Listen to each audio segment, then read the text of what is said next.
1 Reis capítulo 12, versículo 25. Acharam o texto? Diz amém. Diz a palavra de Deus. Jeroboão edificou Siquém, na região montanhosa de Efraim, e passou a residir ali. Dali edificou Penuel. Então ele pensou: agora o reino voltará para a casa de Davi. Se esse povo subir para fazer sacrifícios na casa do Senhor em Jerusalém, o coração deles se voltará para o Senhor deles, para Roboão, rei de Judá. Eles me matarão e voltarão para ele, para o rei de Judá. Por isso, depois de se aconselhar, o rei fez 2 bezerros. Fez o quê? Fez 2 bezerros de ouro e disse ao povo: basta de subir a Jerusalém. Aqui estão os seus deuses, ó Israel, que tiraram vocês da terra do Egito. Pôs um em Betel e o outro em Dan. E isso se tornou em pecado, pois o povo ia até Dan para adorar o bezerro. Jeroboão fez também santuários nos lugares altos, e entre o povo constituiu sacerdotes que não eram dos filhos de Levi. E instituiu uma festa no 8º mês, no dia 15º do mês, igual à festa que se realizava em Judá, e ofereceu sacrifícios no altar. Fez o mesmo em Betel e ofereceu sacrifícios aos bezerros que havia feito. Também em Betel estabeleceu sacerdotes que serviam nos lugares altos que haviam constituído. No 15º dia do 8º mês, escolhido a seu bel prazer, ele subiu ao altar que havia construído em Betel e ordenou uma festa para os filhos de Israel. Subiu para queimar incenso.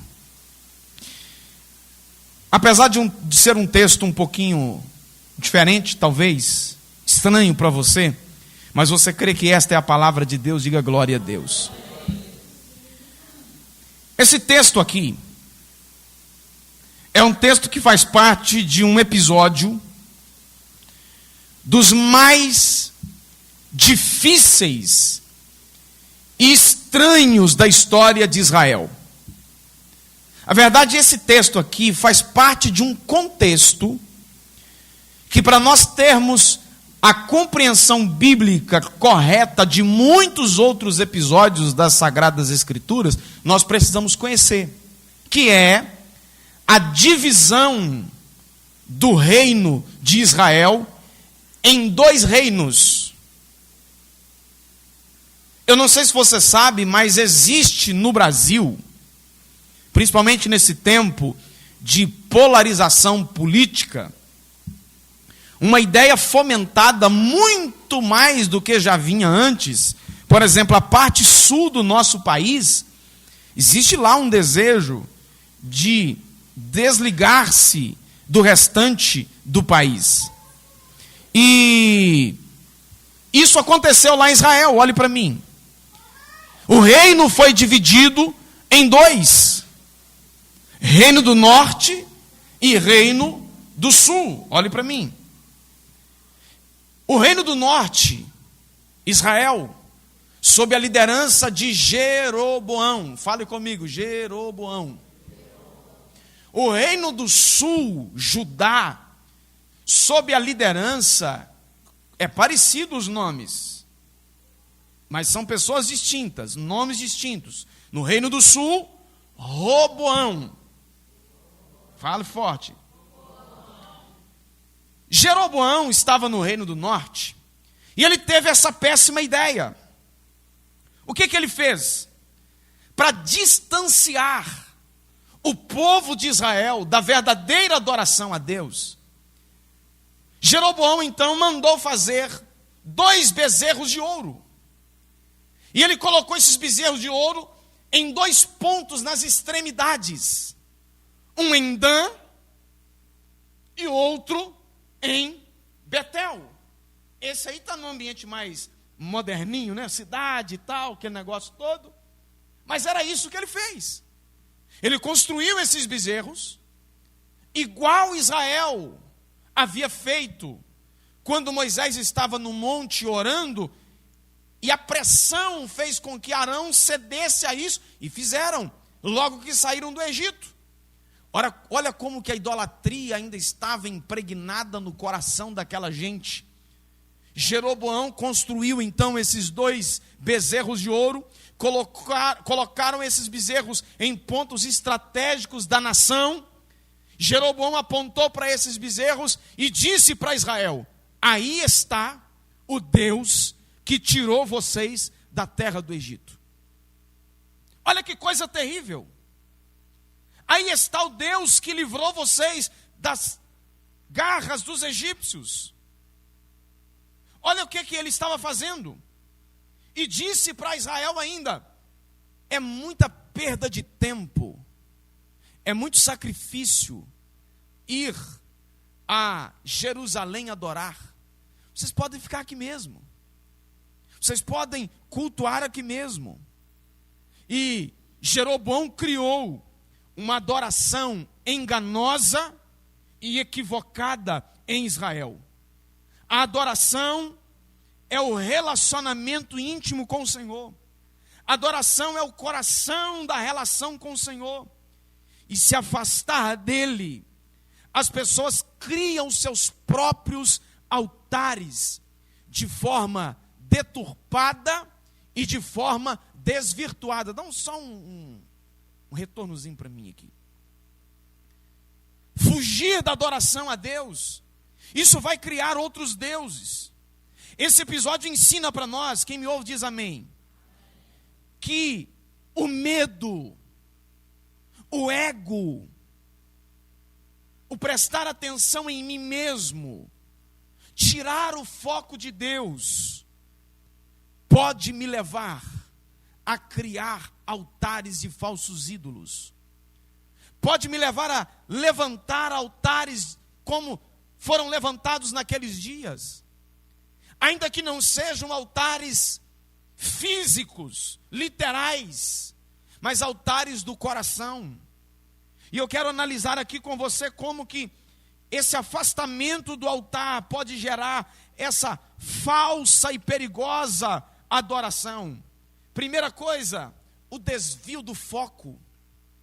O foco era o Senhor. O foco era a adoração a Deus. Olha o que diz o versículo 27 que nós lemos. Se esse povo subir para fazer sacrifícios na casa do Senhor em Jerusalém, o coração deles se voltará para o Senhor deles, para Roboão, o rei de Judá, e eles me matarão, e voltarão para ele, o rei de Judá. Olha o que ele fez. Ele percebeu, Roboão, que se o povo continuasse indo a Jerusalém, eles iriam quebrantar o coração, a ficha iria cair, e eles iriam repensar a questão política da nação, iria unir novamente os reinos, e poderia matá-lo. Então o que ele fez? Ele criou um ambiente para gerar uma nova religião em Israel. Ele fez o Senhor perder a autoridade, ele fez o Senhor perder o foco. Esse esforço de Roboão levou ele a manter os esforços para que o foco fosse ele, para que a adoração fosse desvirtuada. O altar, que deveria ser um local de encontro com o Senhor, tornou-se para Jeroboão um instrumento de autopreservação. O lugar onde o Senhor deveria ser reverenciado, ele, com seus próprios interesses, mudou tudo para que ele então tivesse uma sobrevida no governo de Israel.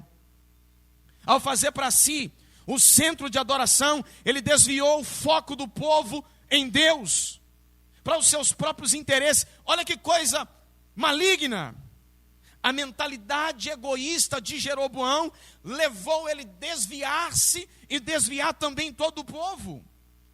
E esse é o primeiro passo da caminhada para uma adoração distorcida. Quando o foco deixa de ser Deus e passa a ser as nossas próprias ambições, os nossos medos, os nossos fracassos. Quando Deus deixa de ser o foco, o altar da adoração, ele é contaminado. Quando tiramos os olhos do Senhor, quando arredamos o pé do altar de Deus, tornamo-nos alvos da adoração, ainda que da nossa própria adoração. Gente, isso aqui foi tão terrível, que os efeitos disso podem ser vistos cá no Novo Testamento. Lembra lá do episódio de João, capítulo de número 4? O texto diz que Jesus, cansado de uma viagem, ele se assentou à beira do poço de Jacó. Ele esperava lá por uma mulher que viria apanhar água. E a Bíblia diz que essa mulher chegou e Jesus rompeu o silêncio e começou um diálogo com ela. Eu falei dela aqui na semana passada, porque esta é uma sequência de uma série de mensagens que eu estou ministrando aqui sobre alguns princípios que nós não podemos nos perder. E no meio dessa conversa, essa mulher perguntou para Jesus: espera aí, que jeito que deve ser a adoração verdadeira? Porque eu ouvi dos nossos pais que devemos adorar no monte. Os samaritanos ensinaram isso. A verdade é que aquilo que Jeroboão fez, ele gerou uma nova religião e um novo povo entre o povo de Deus.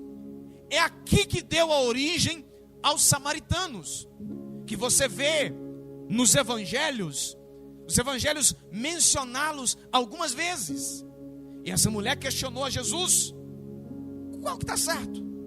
Os nossos pais samaritanos disseram que a adoração deve ser no monte, e vocês, os judeus, dizem que a adoração é no templo.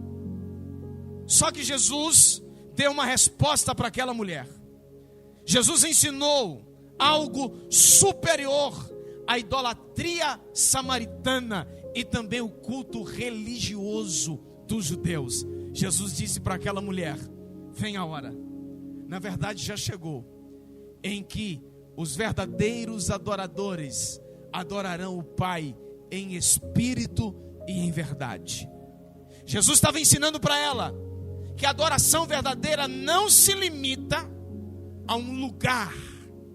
A adoração verdadeira está condicionada a um estilo de vida, não a um lugar. É o que eu falei aqui há pouco.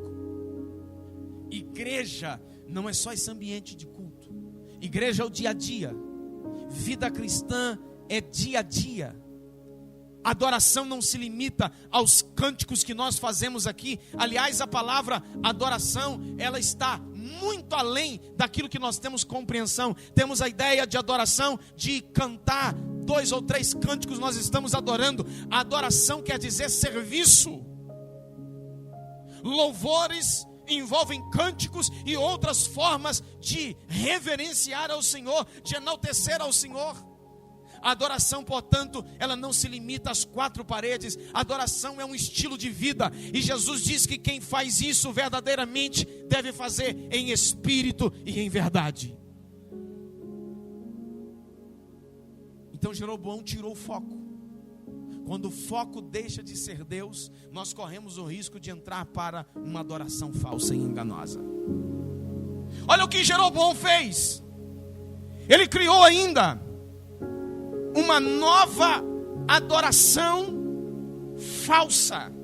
Primeiro ele desviou o foco, e agora ele criou essa adoração falsa.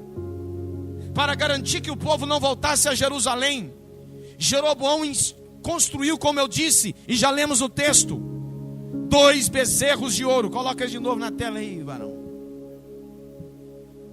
Construíram esses 2 bezerros de ouro. Apontou para esses bezerros e disse: está aí o Deus que tirou vocês do Egito. Irmão, sabe o que é isso? Sabe o que quer dizer esse negócio? Seria a mesma coisa de eu dizer para você o seguinte: apontar para esse bezerro aí e dizer o seguinte: está aí o Deus que salvou vocês. O que vocês acham?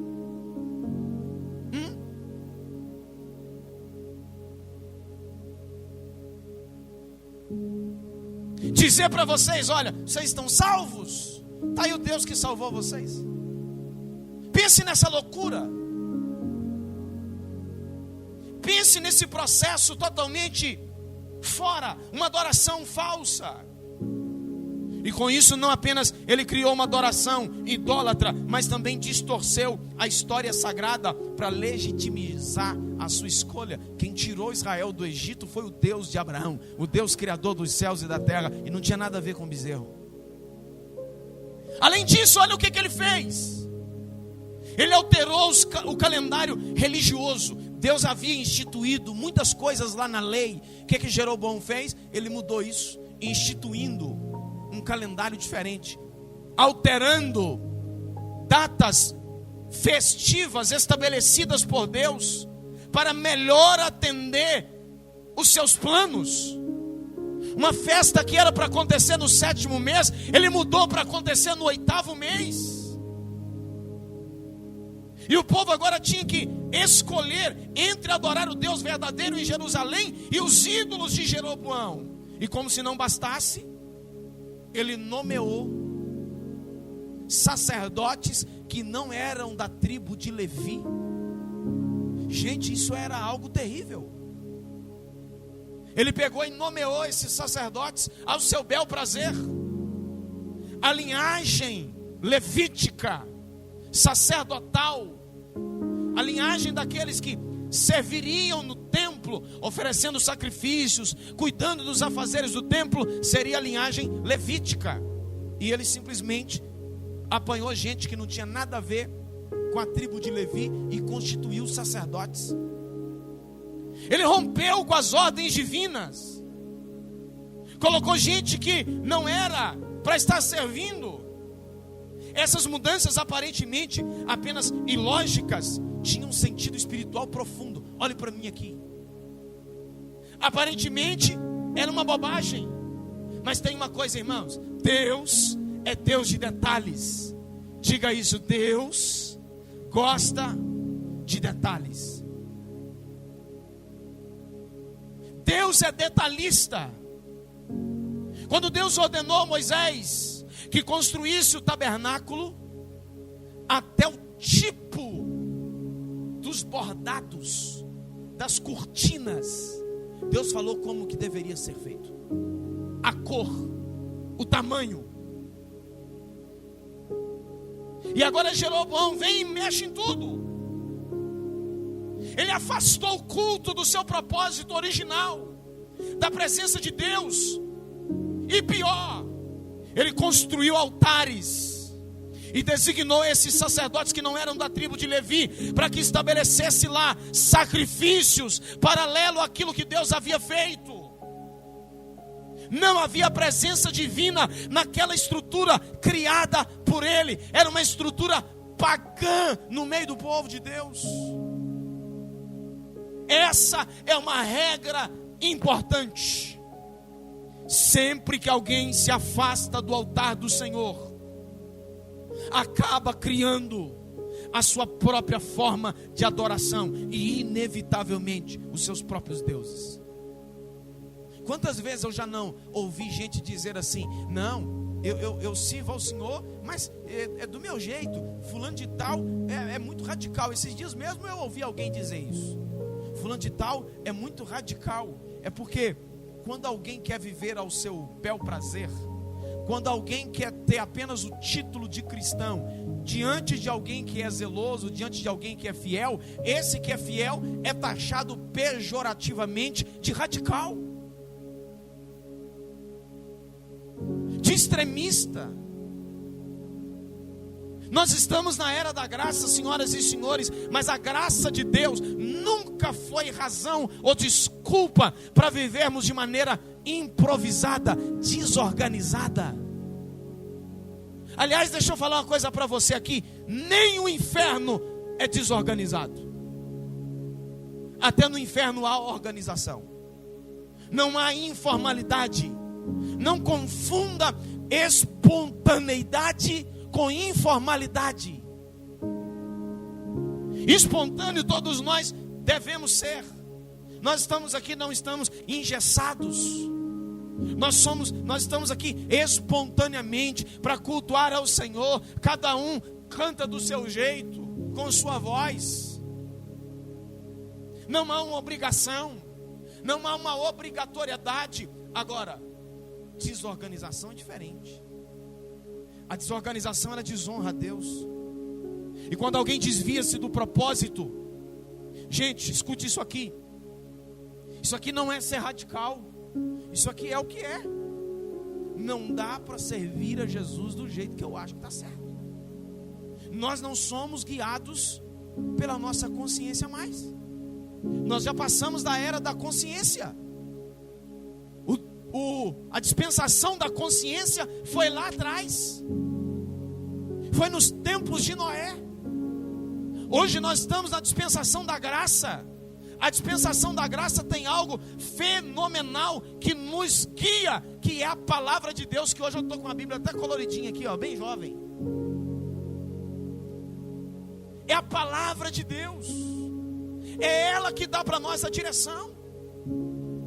Então, eu não posso fazer do jeito que está na minha cabeça. Tentar justificar ações que Deus reprova nunca será uma boa ideia. Usar o nome de Deus para validar nossas próprias ideias e vaidades é uma forma de blasfêmia contra o nome santo do Senhor. Então o que Jeroboão fez? Primeiro, ele desviou o foco. Deus não era mais o foco. Os seus interesses é que eram o foco. E com isso ele criou uma adoração falsa.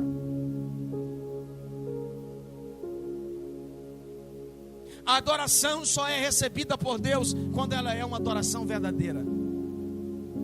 Quando ela é feita com espírito de quebrantamento, com espírito de reverência, com espírito de submissão,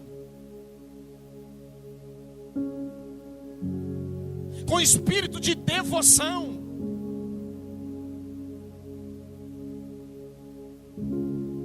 Aquilo que eu ofereço ao Senhor pode ser o simples, mas eu preciso fazer com excelência. Eu preciso dar o meu melhor. Aliás, a Bíblia diz que Deus sonda a nossa mente e o nosso coração. Sabe o que isso significa? A linguagem bíblica é essa: Deus sonda a mente e o nosso coração. Quer dizer que Deus conhece o que nós pensamos, e quer dizer que Deus conhece o que nós sentimos. Deus conhece quais são as nossas intenções. Deus conhece quais são os nossos sentimentos. Qual que é a razão? Qual que é a motivação? Gente, isso aqui é que será determinante para alguém ir para o céu ou não. É a motivação. É a intenção. É isso aqui. Todos nós falhamos, sim ou não? Todos nós pecamos, sim ou não? Mas nós não vamos para o céu. A questão toda é o seguinte: eu falho por acidente de percurso, porque eu estou nesse processo que eu falei agora há pouco, ou porque eu estou entregue a uma vida pecaminosa? Se eu estiver entregue a práticas do pecado, eu preciso acender aqui um sinal de alerta e parar para revisar a minha vida cristã. Mas se as falhas que eu cometo são acidentes de percurso e logo eu corro para os pés do Senhor, a graça salvadora, perdoadora, reconciliadora de Deus está sobre mim. Então cuidado, meu filho, para você não fazer do seu jeito e achar que Deus recebe. Deus só recebe aquilo que honra Ele. Aliás, Jesus disse uma coisa muito forte nos seus dias. Ele falou assim: olha, esse povo me honra só com os lábios, mas o coração deles estão longe. Não pense que Deus recebe aquilo que é feito de qualquer jeito. Deus só recebe aquilo que honra o nome dele. Diz amém. E para eu caminhar aqui para fechar,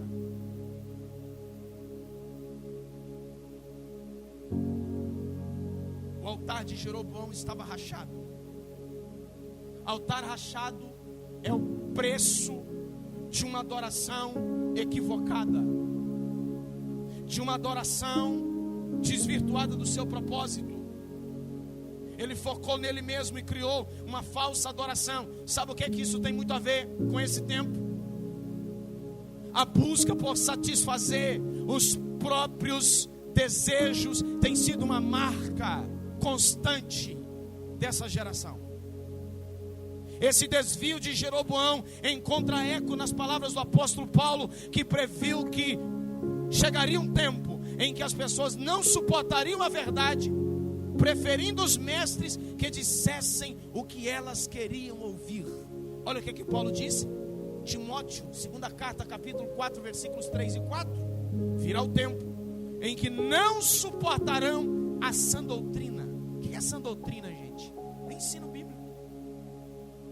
Virá o tempo em que não suportarão a sã doutrina, pelo contrário, se rodearão de mestres, segundo suas próprias cobiças, como que sentindo coceiras no ouvido.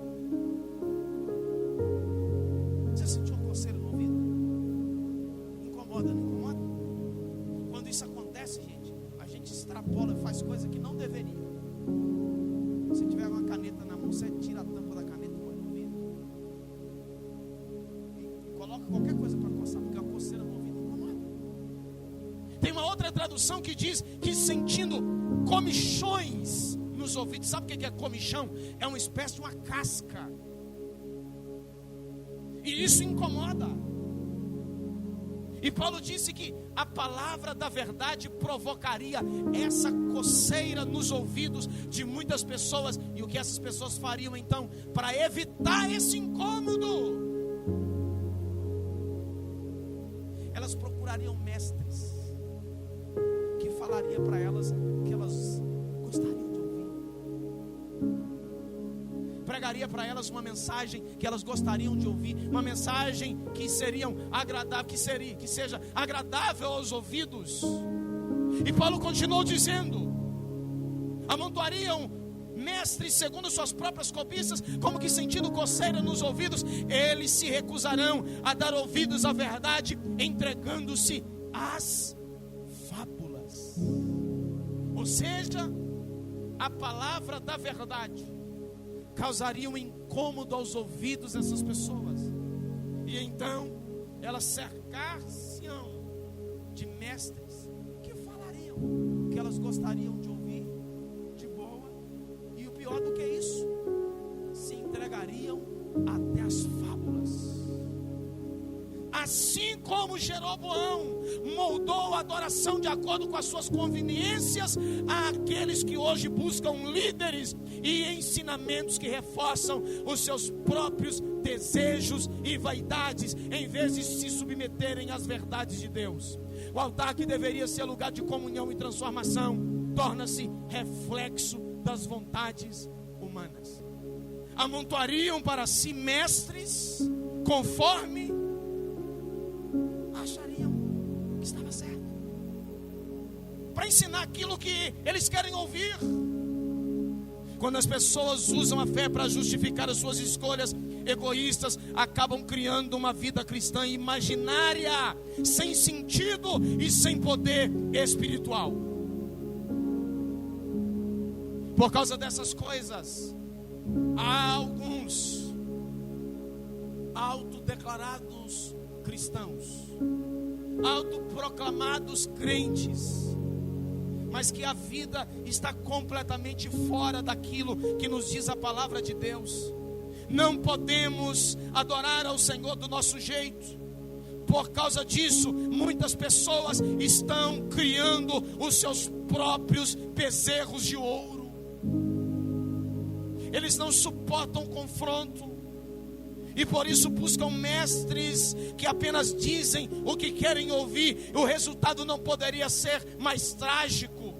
Uma vida cristã vazia, infrutífera, marcada pela repulsa à verdade. Sabe o que é repulsa? Falar aqui no vocabulário da vez, né? A turma gostou dessa expressão. Atualmente eu tenho ranço disso, não é? Não é assim que o pessoal está falando hoje? Isso aqui me dá ranço, isso aqui me dá, fulano de tal me dá ranço. É? Meu Deus. Então é isso, a palavra da verdade se tornou para essa pessoa algo repulsivo. Muitas pessoas passaram a ter ranço da verdade. Um exemplo disso é que o texto de Paulo que eu citei há pouco, volta lá, Diogo, esse texto aí de Timóteo, ou a Timóteo, o capítulo 4, do versículo 4, coloca o final, o versículo 4. O que é que diz o texto? Eles se recusarão a dar ouvidos à verdade, entregando-se às fábulas. Por causa disso, você sabia que há pessoas declaradamente cristãs que não leem a Bíblia, mas elas não passam um dia sequer sem consultar, por exemplo, o horóscopo. Dar ouvidos às fábulas, se entregando às fábulas. É o que eu fiz a leitura aí da boca de alguém que falou agora aí, que é para acabar, é mesmo, gente. Deus não mexe com negócio de signo. Signos, horóscopo, está envolvido na magia,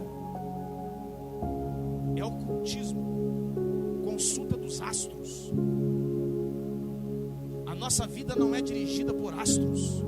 A nossa vida é dirigida pelo Espírito de Deus, o Espírito da verdade. A nossa vida é dirigida por Cristo, que morreu na cruz por nós.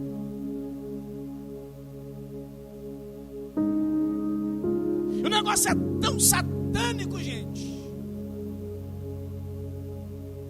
que por que isso dura há tantos anos já?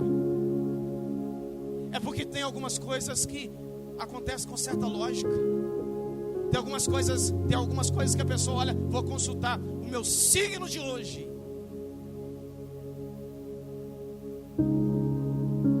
Você não vê uma palavra de confronto, você não vê uma palavra de mudança. E aí, por causa dessa recusa, desse ranço pela palavra da verdade, há aqueles que não recorrem à palavra de Deus, a inerrante palavra de Deus, aquela que tem o poder de penetrar na divisão da alma e do espírito, aquela que é uma fonte inesgotável, aquela que nos instrui, aquela que nos mostra o caminho. As pessoas, algumas estão recusando a isso e seguindo essas fábulas. Eu poderia dizer outras aqui, mas vou ficar só nessa. O altar é um lugar de comunhão, de transformação, e não pode ser um reflexo das vontades humanas. Quando as pessoas usam a fé para justificar suas escolhas egoístas, elas acabam criando uma ilusão. O resultado daquilo que Jeroboão fez mostra as graves consequências de distorcer a verdadeira adoração a Deus. Quando você vira o texto, a página da Bíblia, para o capítulo 13, do primeiro livro dos Reis, você vai ver a consequência disso. Jeroboão foi oferecer um sacrifício, Dona Sinara, no altar. E o texto bíblico diz que Deus levantou um profeta e falou com Jeroboão a respeito daquilo que ele estava fazendo. E o profeta deu uma palavra de denúncia. Olhe para mim. O profeta deu uma palavra de denúncia e Jeroboão mandou prender o cara. Porque é assim: todo aquele que tira o foco de Deus, mesmo quando alguém de Deus se levanta, essa pessoa é tida como opositora. Jeroboão mandou prender o cara. E quando ele botou a mão no altar para oferecer o sacrifício, Jeroboão, o texto bíblico diz que a mão dele ficou mirrada, ficou paralisada, enfraquecida. E se isso não bastasse, o poder de Deus fez com que o altar que ele havia oferecido ao bezerro de ouro, o altar que ele havia construído, se rachou, se fendeu, se partiu. O altar ficou quebrado, partiu-se o altar. Isso demonstrando que o altar rachado demonstrava a falência espiritual daquilo que Jeroboão havia feito. Esses sinais não foram meras consequências, eram juízos divinos que expunham, melhor dizendo, a fraqueza daquilo que Jeroboão estava fazendo. Jeroboão havia criado um sistema de culto em rebelião a Deus, mas Deus desfez daquilo que ele tinha feito. Gálatas capítulo 6, versículo 7, Paulo falou no início do texto que de Deus ninguém se zomba. A falsa adoração, por mais elaborada que pareça, nunca resistirá ao juízo de Deus. Você pode ficar de pé comigo, por favor? O desprezo pelo altar de Deus e pela adoração sincera sempre levará a pessoa a ter suas mãos enfraquecidas e altares rachados. Olhe para mim. Como estão as suas mãos? Como vai o seu altar? Quem está sobre o seu altar? Mãos enfraquecidas não conseguem apresentar adoração de qualidade. O estilo de vida que você tem vivido, o estilo de vida cristã que você tem vivido, uma palavra para você, eu não tenho respostas para isso, é você que vai pensar. O estilo de vida cristã que você tem vivido tem agradado ao Senhor? Se fosse para você dar uma nota de 0 a 10, qual é a nota do tipo de vida cristã que você tem vivido? O quanto você tem dedicado a Ele? O quanto você tem fugido daquilo que desagrada? O quanto você tem feito para honrar o seu nome? Altar rachado não é capaz de apresentar sacrifícios agradáveis diante do Senhor. O altar rachado leva perigo à adoração. Que cada um de nós tenhamos discernimento, que cada um de nós possamos ter coragem de abandonar qualquer altar que não seja construído na presença de Deus. O rapaz rico construiu um altar na sua riqueza que não honrava ao Senhor. E Jesus falou para ele, especificamente para ele: já que o dinheiro é o seu problema, venda o que você tem, dá aos pobres e sirva a Deus. O altar que Zaqueu havia construído como fruto da sua infidelidade e desonestidade, quando ele foi confrontado por Jesus, ele falou: olha, eu vou restituir os prejuízos que eu causei. O altar fora da presença de Deus que Davi construiu num dia que era para ele estar numa guerra, e ele não foi, ele ficou em casa. Levantou de tarde do terraço da casa dele, ele viu uma mulher e acabou por final pecando com aquela mulher. Quando a ficha caiu, que ele foi confrontado por um profeta de Deus, ele reparou o seu altar e disse: Senhor, eu abro mão do trono, eu abro mão do cetro, mas eu não abro mão da sua presença. O dia que o profeta Elias confrontou o povo de Israel com seu altar desorganizado, que estava servindo para adorar a Baal, Elias disse para o povo assim: agora vamos organizar esse altar. E o texto diz que ele orou ao Senhor e Deus se manifestou com fogo, respondendo a sua oração. Esse é um tempo de levantarmos altares que glorifiquem o Senhor. Pastor, que tipo de altar que eu tenho que levantar? Coloca para mim, Diogo, Romanos 12, 1. Paulo começou esse texto dizendo: irmãos, eu peço pela misericórdia de Deus, rogo pela misericórdia de Deus, que ofereça o seu corpo como sacrifício vivo, santo e agradável a Deus. Este é o culto racional de vocês. A nossa vida é o altar do Senhor, onde o nome do Senhor será glorificado. Levante a sua mão para os céus.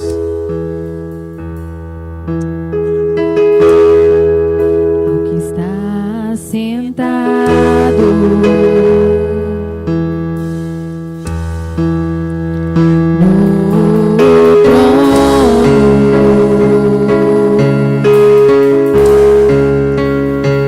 e ao Cordeiro.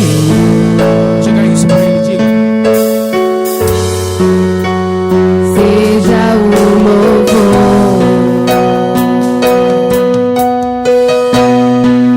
ao que está sentado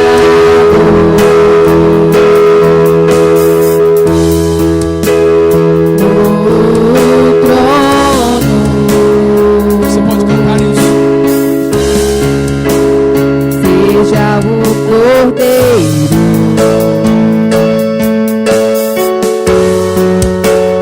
Seja o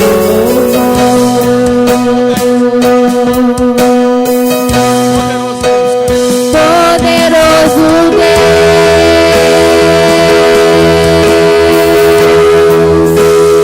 poderoso Deus,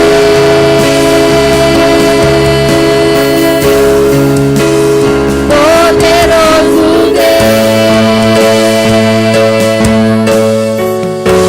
Minha alma anseia por ti. Estenda suas mãos como quem recebe. Que o Senhor te dê uma semana abençoadíssima na presença dEle. Que o Senhor abençoe você e sua casa poderosamente. Seja uma semana de portas abertas. Seja uma semana do trabalhar de Deus na sua vida e na sua casa. Que todos os planos do adversário sejam frustrados em nome de Jesus. E que sobre você haja a paz, a graça, a comunhão do Pai, do Filho e do Espírito Santo. Você pode dizer amém? Você pode aplaudir ao Senhor com alegria? Poderoso Deus.